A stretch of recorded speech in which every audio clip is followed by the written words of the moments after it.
बिस्मिल्लाहिर्रहमानिर्रहीम अस्सलाम वालेकुम। Welcome to your channel Trade Dojo. मैं आपका दोस्त काशिफ। उम्मीद करता हूँ आप लोग खैर ऑफिस से होंगे। अच्छा जी, स्क्रिप्ट एनालिसिस लेके आपकी खिदमत में हाजिर हैं।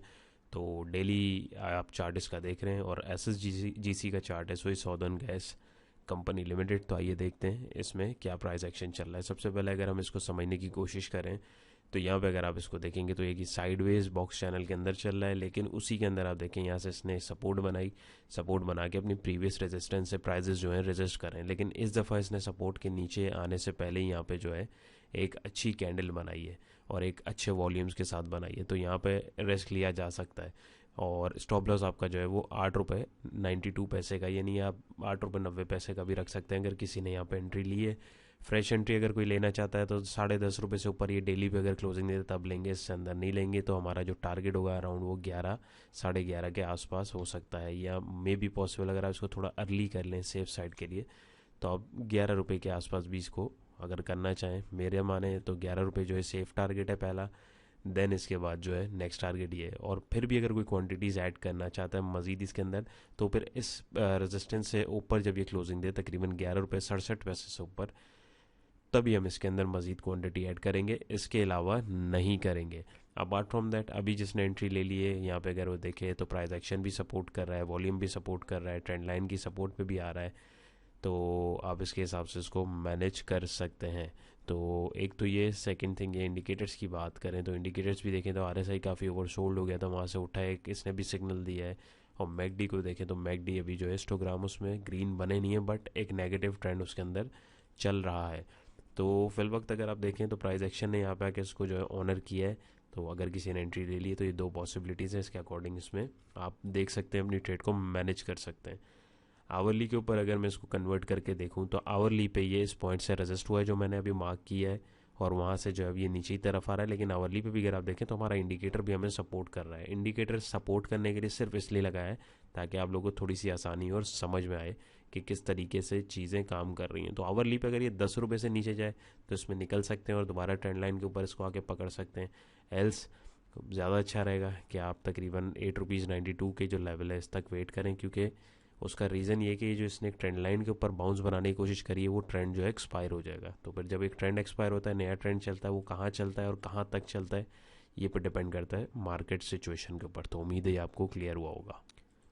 सेकेंड स्क्रिप्ट हमारा हैस्कोल डेली के ऊपर देख रहे हैं। वंस अगेन वही पुरानी वर्किंग जो रिसेंटली करी थी। तो ज़रा इसको देखें तो ये अभी स्टिल जो है साइडवेज में चल रहा है, और यहाँ पे अगर आप देखें तो ये अपने रेजिस्टेंस के पास आके वहाँ पे रेजिस्ट भी कर रहा है, जो इसका एक बॉक्स चैनल बना हुआ है डेली के ऊपर। तो अभी इसके अंदर एंट्री नहीं बनती है, कम से कम ये 8 रुपये 10 पैसे से ऊपर क्लोजिंग दे तभी हम इसके अंदर एंट्री लेंगे, with next target of 8 rupees 89 और 90 का अप्रॉक्स होगा उसके आसपास। ये जितना हाई चला जाए उस वक्त तक, क्योंकि ये अभी एक बिल्कुल बॉक्स पैटर्न में चल रहा है। अब देखते हैं कंसोलिडेशन इसकी कब और कहाँ ओवर होती है, नंबर वन। नंबर टू, किसी ने अगर ले लिया है तो 7 रुपीज़ 52 पैसे का उसके बाद स्ट्रिक्ट स्टॉप लॉस है, क्योंकि इससे नीचे जाता है तो ये मज़ीद नीचे अपनी सपोर्ट तक भी 6 सवा 6 की सपोर्ट तक हमें देखने को मिल सकता है। फिल वक्त इसके अंदर एंट्री बनती नहीं थी। इंडिकेटर भी अगर आप देखें तो हमें यहाँ पे मना ही कर रहा है। तो अब यहाँ से अगर आप देखें तो इंडिकेटर भी अगर सबसे पहले यहाँ से क्रॉस करेगा तो इंडिकेटर सिग्नल देगा, और अपार्ट फ्रॉम दैट हमारी जो है रेजिस्टेंस भी एज जो प्राइस एक्शन जिस तरह काम करते हैं उसके अकॉर्डिंग वहाँ पे भी एक वैलिड सिग्नल जनरेट हो जाएगा, तब हम इसके अंदर एंट्री ले सकते हैं, एल्स अभी नहीं ले सकते। 58 पे आरएसआई है। हिस्टोग्राम अभी देखें तो थोड़े से डल हुए नेगेटिव, बट स्टिल जो है वो नेगेटिव ही दिखा रहा है। साइडवेज में जो है अमूमन इंडिकेटर सही काम नहीं करते हैं और चौपी हो जाती है मार्केट, तो उसमें ज़रा एहतियात करने की इसलिए ज़रूरत बताई जाती है। तो लेट्स सी क्या होता है। आवरली पे भी अगर मैं इसको थोड़ा सा खोलूँ ताकि कैंडल्स में थोड़ी और इन्फॉर्मेशन आए, तो आप देखें तो ये साइडवेज में ही आवरली पे भी चल रहा है। और आप देखें मार्केट क्लोज होने से पहले तकरीबन 1-2 घंटा पहले की कैंडल आप देखें तो इतना शदीद वॉल्यूम इसके अंदर जनरेट हुआ है। अगर आप देखें तो कैंडल जो है ये इसने एक रिवर्सल जनरेट किया, यानी यहाँ पे सेलिंग प्रेशर हमें देखने को मिल रहा है। बट अभी भी इंडिकेटर ने भी और प्राइस एक्शन ने भी अगर आप देखें तो उसके अकॉर्डिंग जो है अभी हमारे पास जो है सेल कॉल जनरेट नहीं हुई है। तो फिर भी मोहतात रहें और कोशिश करें कि जो इस तरीके के स्क्रिप्ट्स हों कंसोलिडेशन में फिल वक्त उनमें ट्रेड ना की जाए। जी, तो हमारा नेक्स्ट स्क्रिप्ट है NetSol technologies limited. Daily chart है, इसकी भी काफ़ी क्वेरीज थी, तो सिंपली इसको भी अगर समझने की कोशिश की जाए तो यहाँ पे अगर आप देखें तो इसमें एक ट्रेंड लाइन चल रही है जिसको आके इसने रेजिस्ट किया, फिर इधर आया, फिर रेजिस्ट किया, फिर यहाँ पे और इसको इसने ऑनर करने की कोशिश। फिल वक्त अगर सिचुएशन देखें, मैं आपको जूम इन करके दिखाऊँ और समझाने की कोशिश करूँ कि अभी क्या प्राइस एक्शन चल रहा है। तो सपोर्ट से इसने बाउंस लेने की कोशिश करी है, लेकिन कैंडल जो है उस हिसाब की नहीं बनी, और इंडिकेटर का रेजिस्टेंस भी हमारे सामने आ रहा है अराउंड 108 पे। और वॉल्यूम अगर आप देखें तो नेगेटिव काफ़ी हमारे पास जनरेट हुआ। ऑल दो नेगेटिव वॉल्यूम भी कोई इतनी वो ख़तरनाक बात फिल वक्त नहीं होती, क्योंकि ये आसपास अच्छे लेवल पे। तो किसी ने अगर एंट्री बना ली हुई है तो उसको स्टॉप लॉस 102 रुपये का रखना चाहिए, क्योंकि इससे नीचे अगर एक क्लोजिंग देता है तो फिर ये जो एक अपवर्ड मोमेंटम इसका बन रहा था वो एक्सपायर हो जाएगा। तो उसमें सेफ साइड जो है आपको स्टॉप लॉस लेके निकल जाना चाहिए। और अगर ये यहाँ से कल ऊपर क्लोजिंग दे 108 110 से, तब हम इसके अंदर फ्रेश एंट्री जो है देख सकते हैं। और हमारा टारगेट अराउंड 119 120 के आसपास हो सकता है, या कोई फ्रेश टारगेट आप बोलें तो पहला टारगेट 115 का भी आप सेफ साइड रख सकते हैं। आरएसआई में भी रूम है अभी ऊपर जाने का 44 पे।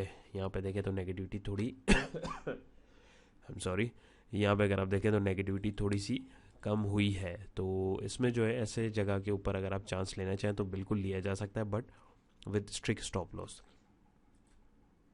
आवरली पे अगर मैं इसको भी करके देखूं कि क्या सिचुएशन चल रही है, तो आवरली के ऊपर ट्रेंड जो है इसने अब बताना शुरू कर दिया है। तो लेट्स सी क्या होता है कल। तो यहाँ पे जो है आप इसको मार्क करके ज़रूर रखें, अगर अपॉर्चुनिटी मिले तो इसके अंदर आप रिस्क ले सकते हैं। बाकी अपनी रिस्क मैनेजमेंट है आपकी। मेरा मकसद यहाँ पे समझाने और बताने का ये है कि आप लोगों को चार्ट देखना है, ये बाय या सेल अलर्ट किसी किस्म का नहीं है जी। तो हमारा नेक्स्ट स्क्रिप्ट है SNGP सुई नॉर्दर्न गैस पाइपलाइन लिमिटेड। तो आज ये स्टॉक्स मैंने इसलिए उठाए कि इनमें ज़रा ज़्यादा वॉल्यूम जनरेट हुआ और काफ़ी लोग इसके अंदर, मुझे अंदाज़ा है, उन्होंने एंट्री ली होगी। तो अभी इसको भी डेली चार्ट के ऊपर अगर आप देखें तो उसने भी ट्रेंड लाइन की सपोर्ट को ऑनर किया है। प्राइसेस ऊपर गए, सपोर्ट बनाई, फिर ऊपर गए, रेजिस्टेंस यहाँ पे क्रिएट हुआ अराउंड 39 रुपीज़ के आसपास, और वहाँ से रिजेक्शन मिली। यहाँ के वंस अगेन बायर इस ट्रेंड लाइन पे एक्टिव हुए हैं, और इंडिकेटर ने भी जो है डेली बेसिस के ऊपर एक अच्छा सिग्नल जनरेट किया है। तो किसी ने अगर एंट्री ली है तो उसका स्टॉप लॉस 34 रुपीज़ का होना चाहिए इस कैंडल के नीचे का। उसका रीज़न ये कि अगर ये इससे नीचे क्लोजिंग देगा तो ये जो ट्रेंड अपवर्ड बन रहा था वो टूट जाएगा। तो नेक्स्ट ट्रेंड क्या होगा वो तब की तब देखी जाएगी। फिल वक्त अगर आप एक इमीडिएट टारगेट देख रहे हैं तो 39.78 के आसपास का आपके पास एक क्विक टारगेट आ रहा है। अगर किसी ने आज एंट्री ले ली है तो वो यहाँ तक इसमें बैठ सकता है, एल्स इससे नीचे निकले तो इसमें से निकल जाना चाहिए। और फ्रेश एंट्री जो है इस कैंडल के हाई से ऊपर, यानी 42 रुपये तक अगर क्लोजिंग दे ऊपर, ऐसी तगड़ी और हाई वॉल्यूम के साथ कैंडल अगर दे, तब हम इसको बिल्कुल देख सकते हैं और उसमें एंट्री बना सकते हैं। RSI 52 पे, तो RSI में भी रूम है। मैकडी को देखें तो हिस्टोग्राम जो है वो अभी हमारे वीक हो रहे हैं ऑल दो नेगेटिव, क्योंकि डाउन ट्रेंड वैसे ही चल रहा था। और ये लैगिंग इंडिकेटर सबसे पहले प्राइस एक्शन बताते, तो प्राइस एक्शन है तो हाँ कर दिया है। और बाकी ये कि लेट्स सी कि क्या होता है। लेकिन आप स्टॉप लॉस और अपने टेक प्रॉफिट का ज़रूर इसमें ख्याल रखिएगा। इसको भी ज़रा मैं आवरली पे अगर देखूँ तो आवरली पे ट्रेंड इसका भी आप देखें, इंडिकेटर भी अप ही दिखा रहा है। तो ये टारगेट इंशाल्लाह कल हमें इजीली देखने को मिल सकता है। तो यहाँ पे आपको 39.78 पे सेफ साइड अगर मैं बोलूँ तो आप 39.50 पे भी अगर आप निकल जाते हैं तब भी इंशाल्लाह कुछ ना कुछ आप लेके जाएंगे। लालच मत कीजिएगा, जो मिल रहा है उसको अल्लाह का जो है वो समझ के, समझे, अल्लाह की तरफ से बिस्मिल्लाह कीजिएगा और वेट कीजिएगा नेक्स्ट मूवमेंट का। ऊपर जाएगा वो फिर नेक्स्ट कॉल इंशाल्लाह इसके अंदर जो होगी, जो चार्ट दिखा रहा होगा वो मैं आपके साथ शेयर करूँगा। एल्स यहाँ से अगर नीचे निकले तो पहली फुर्सत में जितना हाई जाए वहाँ पे या तो प्रॉफिट टेकिंग करें, या नीचे निकले तो आपको स्टॉप लॉस लेके हर हाल में निकल जाना चाहिए। तो चलते हैं हमारे इंडेक्स के एनालिसिस की तरफ जी। तो हम 100 इंडेक्स की तरफ चलते हैं। उस पर जाने पहले देखते हैं आज मार्केट ने कैसा परफॉर्म किया। 7 दिसंबर को आज मार्केट वेडनेसडे था। मार्केट ने कैसा परफॉर्म किया, 41,819 पे क्लोजिंग दी, 279.8 की है। परसेंटेज में देखें तो 0.67% का ओवरऑल जो है जस्ट गेन हुआ है। 7 करोड़ के ऑलमोस्ट वॉल्यूम जनरेट हुए हैं। प्रीवियस क्लोजिंग 41,539 की थी। डे रेंज की बात करें 41,539 से लेकर 41,900 तक, यानी वही 400 पॉइंट में मार्केट फ्लक्चुएट करी और अपने हाई के आसपास इसने क्लोजिंग दी है। 52 वीक रेंज की बात करें तो स्क्रॉलर ये जो पीछे जा रहा था थोड़ा सा आगे बढ़ने की इसने कोशिश की है। यहाँ पे अगर हम बात करें ग्राफिकल रिप्रेजेंटेशन की, ये डे रेंज है, इधर ग्राफिकली दिख रही है। मार्केट खुली, हाई लगाया, फिर नीचे गई, फिर हाई लगाया, करते करते करते हाई लगाया, फिर प्रॉफिट टेकिंग दिखी। एट दी एंड मार्केट ने क्लोजिंग अपनी ओपनिंग से ऊपर दी है। दैट्स वाई हमारे पास जो इतने पॉइंट्स ऐड हुए हैं। टॉप परफॉर्मर की बात करें, DCL, WTL, कॉसम, SSGC, Hascol, TRG, TPLP, SNGP, DFSM और सिनर्जी वगैरह थे। फीपीलीपी भी आ गया 7 तारीख का, ये देखते हैं। फीपी ने फिर बाइंग करी है $0.23 मिलियन की। लोकल्स ने बेचा है $0.23 मिलियन का। बैंक्स ने $0.31 मिलियन की सेलिंग करी। ब्रोकर ने $0.04 मिलियन की बाइंग करी। कंपनीज ने $0.47 मिलियन की बाइंग करी, फॉरेन कॉरपोरेट ने $0.29 मिलियन की बाइंग करी, फॉरेन इंडिविजुअल ने पार्टिसिपेट नहीं किया। हमारे शहजादों ने, इंडिविजुअल्स ने जो है $1.02 मिलियन की बाइंग करी। इंश्योरेंस कंपनीज ने $0.57 मिलियन की सेलिंग करी, म्यूचुअल फंड्स ने $0.95 मिलियन की सेलिंग करी, एनबीएफसी ने $0.06 मिलियन की सेलिंग करी, अदर ऑर्गेनाइजेशन ने $0.14 मिलियन की बाइंग करी और ओवरसीज पाकिस्तानी ने $0.06 मिलियन की सेलिंग करी। ओवरऑल देखें तो 1 2 3 4 5 बायर हैं, 1 2 3 4 5 सेलर हैं, एक पार्टिसिपेंट आउट रहा है। तो बज़ाहिर मुकाबला जो है बराबरी का ही लगा है। लेकिन अगर आप देखें तो सबसे बड़ा बायर हमारे इंडिविजुअल दोस्त हैं $1.02 मिलियन की बाइंग के साथ। और सबसे बड़े अगर हम सेलर देखें तो यहाँ पे हमारे पास म्यूचुअल फंड जो है एक तगड़ी सेलिंग के साथ है। ऑल दो वन का फिगर अगर आप देखें, इसमें इंडिविजुअल्स के अलावा किसी का भी नहीं है, इन्हीं प्लेयर्स का मार्केट में बिल्कुल इंटरेस्ट नहीं है। तो लेट्स सी क्या होता है। तो यहाँ पे अगर मैं इंडिविजुअल्स की बाइंग को देखूँ कि किस सेक्टर या किस उसमें इन्होंने ज़रा ज़्यादा बनाने की कोशिश की है, तो देखते हैं इंडिविजुअल की जो बाइंग है वो हमारे पास सबसे ज़्यादा ऑल अदर सेक्टर में आ रही है $0.42 मिलियन की, सॉरी टेक्सटाइल कंपोजिट में $0.72 मिलियन की। तो इनके अच्छे स्क्रिप्ट्स आप निकाल के उनके लेवल्स को देखें और कंपेयर करने की कोशिश करें कि कहाँ पे जो है एक अपॉर्चुनिटी बन रही थी कि एंट्री लेनी चाहिए थी कि नहीं। तो टेक्सटाइल कंपोजिट में अगर मैं नीचे इसको स्क्रॉल करूँ, बल्कि पहले म्यूचुअल फंड को भी देख लूँ, तो म्यूचुअल फंड ने जो है कहाँ पे जो है सेलिंग सबसे ज़्यादा करी है। ये देखिए म्यूचुअल फंड ने सबसे ज़्यादा सेलिंग ही $0.23 मिलियन की जो है टेक्सटाइल कंपोजिट में करी है। यानी इंडिविजुअल्स को म्यूचुअल फंड ने आज फिर जो है चेपी लगा दी है बड़ी मोहब्बत और प्यार के साथ। तो ये एक थोड़ी सी सिचुएशन अच्छी नहीं लग रही। लेट्स सी बाकी apart from that textile composite key अगर मैं डाटा को थोड़ा सा एनालाइज यहाँ से भी ओवरऑल करने की कोशिश करूँ तो उसमें और हमारे पास जो प्लेयर्स हैं हमें उसमें भी अंदाज़ा एक हो सकता है कि किस किस ने जो है एंट्री ली है। तो ये आ गया टेक्सटाइल कंपोजिट, तो इसमें इंडिविजुअल सारे फहरिस्त हैं और फॉरेनर्स ने जो है तगड़ी बाइंग करी है $0.69 मिलियन की, और ब्रोकर्स ने ना होने के बराबर, ब्रोकर्स ने जस्ट मार्केट को आज सहारा दिया क्योंकि ब्रोकर्स भी अगर आप प्रीवियसली डाटा देख रहे हैं तो सेलिंग के ऊपर ही है। तो इंडिविजुअल्स, ब्रोकर्स और फॉरेन हमारे जो कॉरपोरेट्स बोल रहे हैं या फीपीज जो है उन्होंने सिर्फ टेक्सटाइल कंपोजिट में बाइंग की है। तो लेट्स सी अब कल क्या होता है, लेकिन प्रॉफिट टेकिंग को ज़रूर तरजीह दें। ये मार्केट का हीट मैप है। ओवरव्यू देखें तो मार्केट बिल्कुल डल रही है, एक्यूमुलेशन हल्की हल्की हुई है कुछ लेवल्स पे, कुछ सेक्टर्स में, कुछ स्टॉक्स में, उनको आप देख सकते हैं हल्के हल्के जो ग्रीन हो रहे हैं, सिर्फ SNGP, BAHL और यूसुफ वेविंग और इस तरह के जो स्टॉक्स हैं सिर्फ उनके अंदर जो है थोड़ी हरियाली हमें देखने को मिली है। सेक्टर वाइज बात करें तो सीमेंट सेक्टर ने 52.8 करा है, टेक्नोलॉजी ने 48, कमर्शियल बैंक ने 48, मिसलीनियस ने 37, oil and gas marketing company ने 26 और थोड़े थोड़े पॉइंट दूसरे सेक्टर ने ऐड करा है। नेगेटिविटी में अगर आप देखें तो फूड एंड पर्सनल केयर ने 5 पॉइंट नेगेटिव करा है, टेक्सटाइल कंपोजिट ने 3, रियल एस्टेट ने 3, oil and gas exploration companies ने 3 और थोड़े थोड़े पॉइंट दूसरे सेक्टर्स ने भी लेस करा है। इनकी कंपनीज देखें तो BHL ने 46 पॉइंट ऐड करा है, PSEL ने 37, लक ने 30, TRG ने 29, SNGP ने 18, दावा ने 16, सिस्टम ने 15 और थोड़े थोड़े पॉइंट दूसरे स्क्रिप्ट ने ऐड करा है। नेगेटिविटी में HBL ने 8 पॉइंट लेस करा है, RMPL ने 7, MCB ने 7, UBL ने 6, OGDC ने 5 और थोड़े थोड़े पॉइंट जो है दूसरे स्क्रिप्ट्स में भी लेस करवाए। तो यहाँ पे अगर आप गौर करें तो जब भी किसी सेक्टर में अगर इंडिविजुअल अच्छी तगड़ी एंट्री बनाता है, आप देखें वो नेगेटिव ही जाता है। क्यों? क्योंकि उसके अंदर भारी सेलिंग जो है दूसरे प्लेयर की तरफ से आ रही होती है। तो ये उसको बेसिकली डिनोट करके दिखा रहा होता है और एक कंपैरिजन करके बता रहा होता है। ये जो पॉइंट्स होते हैं ये इंडेक्स के पॉइंट नहीं होते हैं, ये ओवरऑल आपके सेक्टर के जो पॉइंट्स होते हैं उसकी बाइंग सेलिंग का डाटा होता है। फिर उसको आप कंपेयर करके फीपी लीपी में और उसके अंदर देखते हो, फिर एवरेज होकर सारी चीज़ें जो है हमें यहाँ पे जो है देखने को ऑल टुगेदर तकरीबन जो है अमूमन देखने को मिलती हैं। तो अगर आप इसको कैलकुलेट भी करें तो यहाँ पे आपके पास जो है कुछ फिगर जो है उसमें से आप प्लस माइनस करेंगे तो उधर के आसपास के आपके पास मिलना शुरू हो जाएगा। तो इस पर कन्फ्यूज़ होने की ज़रूरत नहीं है, जस्ट पॉइंट्स दिखाए जाते हैं कि एक आइडिया हो जाए कि कितना वेटेज है किस सेक्टर का और कितने पॉइंट्स उसमें ऐड किए जा रहे हैं। लेकिन वंस अगेन जितना ज़्यादा डाटा होगा, जितनी ज़्यादा एनालिसिस होगी, उतना ज़्यादा उसको समझने में और परखने में हमें आसानी होगी। तो उम्मीद है आपको क्लियर हुआ होगा। चलते हैं हमारे 100 इंडेक्स के चार्ट की तरफ। जी, तो 100 इंडेक्स के चार्ट पे आ गए हैं। डेली चार्ट हमारा जो चल रहा था, जो वर्किंग चल रही थी, आपके सामने मौजूद है। तो यहाँ पे अगर आप देखें तो अब ये जो कैंडल इतनी बड़ी बनी है, जिसको हरियाली देख के बहुत सारे लोगों ने आज एंट्री ली होगी, लेकिन बैक एंड पे अगर उन्होंने टेक्निकल्स नहीं देखा तो डेफिनेटली कल के दिन में वो फंस सकते हैं। क्यों फंस सकते हैं?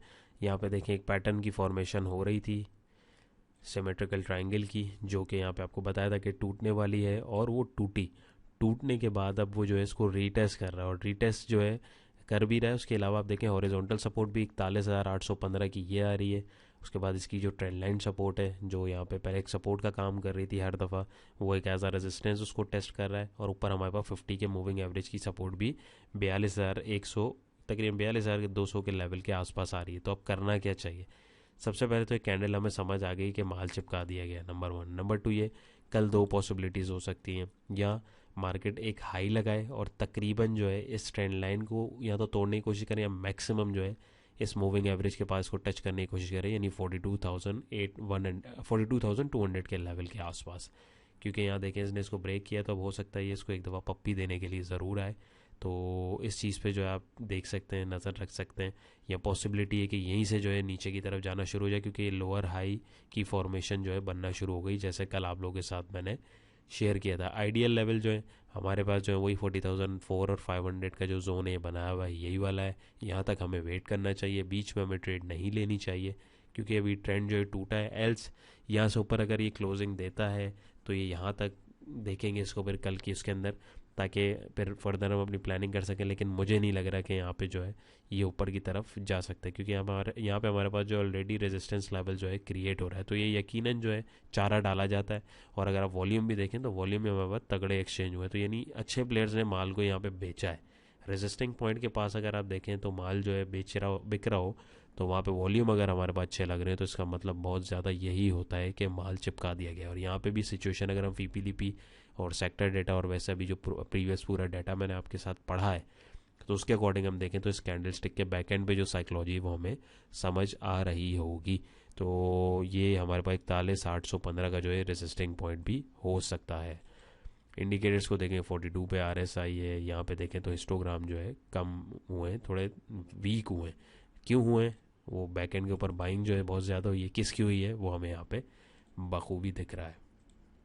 आवरली के ऊपर चल के देखें कि आवरली पे क्या सिचुएशन है। तो ये आवरली हमारे पास चार्ट आ चुका है। अच्छा जी, आवरली पे जाने से पहले अगर आपने हमारा फ्री व्हाट्सएप ग्रुप नहीं ज्वाइन किया तो डिस्क्रिप्शन में लिंक मौजूद है, उस पर जस्ट आप क्लिक करेंगे उस लिंक पे, तो हमारे ग्रुप में आप जो है ऑटोमेटिक ऐड हो जाएंगे, नंबर वन। नंबर टू, ये प्राइस एक्शन को अगर आप टेक्निकली जिस तरह यहाँ पे हम समझने कर रहे हैं, अगर आप समझना करना और सीखना चाहते हैं तो दिए गए नंबर पे आप रब्ता कर सकते हैं। नेक्स्ट बैच जो हमारा स्टार्ट हो रहा है उसकी सारी डिटेल्स आपको प्रोवाइड कर दी जाएंगी। लिमिटेड सीट्स हैं, तो जो दोस्त इंटरेस्टेड हो, अपने आप को शॉर्ट लिस्ट करवाना चाहें, तो बिल्कुल उसके अंदर हमारे पास इस नंबर पर रब्ता करके आ सकते हैं। उसके अलावा ये जो स्क्रिप्ट एनालिसिस और जितनी वर्किंग की जा रही होती है, ये मेरी अपनी वर्किंग होती है, जो मुझे लग रहा होता है, जो चार्ट बता रहा होता है। ये कोई बाय सेल अलर्ट नहीं होता है, डायरेक्शंस होती हैं, ताकि आप लोग अपनी वर्किंग इसके अकॉर्डिंग कर सकें और आप लोग इसको सीखें और समझ सकें कि किस तरीके से जो है मार्किंग हो रही होती है। तो कुछ अगर सीखने को मिल रहा हो तो वीडियो को लाइक करके मुझे बता दिया करें, ताकि मुझे भी जो एक हौसला अफजाई हो और मैं मज़ीद इसको अच्छे से आपको एक्सप्लेन करने की कोशिश करूँ। वरना जिस तरीके से नॉर्मली सब बता रहे होते हैं वैसे फिर मैं भी जो है बता दिया करूँगा। बाकी प्रीवियस वीडियोस से आप लोगों का फीडबैक जो है माशाल्लाह काफ़ी अच्छा आ रहा है, तो मुझे भी खुद जो है आप लोगों को एक्सप्लेन करने में अच्छा लग रहा है। तो इसी तरह इस सिलसिले को साथ रखिए और अपने दोस्तों के साथ भी जो है इसको शेयर ज़रूर कीजिए। तो आवरली पे back to the topic. Hourly पे अगर आप देखें तो ये हमारे पास लोअर हाई लोअर लो की फॉर्मेशन एक डाउन ट्रेंड की हो चुकी है। तो यहाँ पे देखें रेजिस्टिंग पॉइंट जो आवरली पे आ रहा है वही मूविंग एवरेज जो है 50 का दे रहा है, 41,900 का लेवल। तो ये यहाँ पे देखें आपको ये प्रॉफिट टेकिंग यहाँ होते दिख सकती है। और बल्कि थोड़ा नेकेड आई से अगर आप देखेंगे तो यहाँ पे इस कैंडल से आपको बखूबी पता लग रहा होगा कि यहाँ पे क्या हुआ। वॉल्यूम्स भी अच्छे एक्सचेंज हुए हैं। ये देखें यहाँ से कितनी बड़ी बड़ी कैंडल बन रही थी। स्मार्ट प्लेयर यहाँ पे देख रहा था कि रेजिस्टेंस आ रहा है, उसने प्रॉफिट टेकिंग करने की कोशिश करी। नेक्स्ट कैंडल इससे ऊपर जाने की कोशिश कर रही है बट नहीं जा रही क्योंकि रेजिस्टेंस आ रहे हैं। तो मोस्टली जो मैंने आपके लेवल्स शेयर किए हैं, कल जो है हमें वहाँ से रिजेक्शन देखने को मिल सकती है। तो लुब्बे लुबाब ये है कि प्रॉफिट टेकिंग को तरजीह ज़रूर दीजिएगा और ऑन कैश रहिएगा, क्योंकि इस दफ़ा का डिप जो है वो थोड़ा नीचे का भी हो सकता है। तो 38 वाला लेवल जो आपके साथ मैंने शेयर किया हुआ है, मैं उसके ऊपर स्टिल कायम हूँ। क्यों हूँ वो रीज़न सारे आपके साथ दोस्तों के साथ शेयर किए मैं। तो अपनी वर्किंग को जो है उसके साथ मार्क करके ज़रूर रखिए। आरएसआई को देखें तो 51 पे, तो यहाँ पे देखें कि इसने रैली आवरली पे एंजॉय करा दी है करेक्शन जो थी। तो ये जो है डाउन ट्रेंड ओवर हो सकता है। तो इसको समझने के लिए आप अपने चार्ट पे सिंपल जो है एक छोटी सी एक ऐसी लाइन मार्क कर लें ताकि आपको आवरली चार्ट के ऊपर एक आसानी हो जाए। इससे नीचे कैंडल बने तो समझ जाए मामला ख़राब हो गया है। तो फिर इमीडिएट सपोर्ट आवरली पे अगर आप देखें तो यही लेवल आ रहा है। माइनर सपोर्ट्स को इग्नोर करते हैं, कदम पर इस तरह तो हर कदम पे एक सपोर्ट और रेजिस्टेंस है, उसको नहीं देखते हैं। तो फिर हम जो है इस लेवल का वेट करेंगे। तो उम्मीद है आज की कोशिश भी आपको हमारी पसंद आई होगी। पसंद आई है वीडियो को लाइक कीजिएगा और कमेंट सेक्शन में अपनी राय का इज़हार ज़रूर कीजिएगा। दोस्तों के साथ अपने ज़रूर शेयर कीजिएगा। अपना बहुत सारा ख्याल रखिएगा, दुआओं में याद रखिएगा। इंशाल्लाह नई वीडियो में मुलाकात होगी। अल्लाह हाफ़िज़।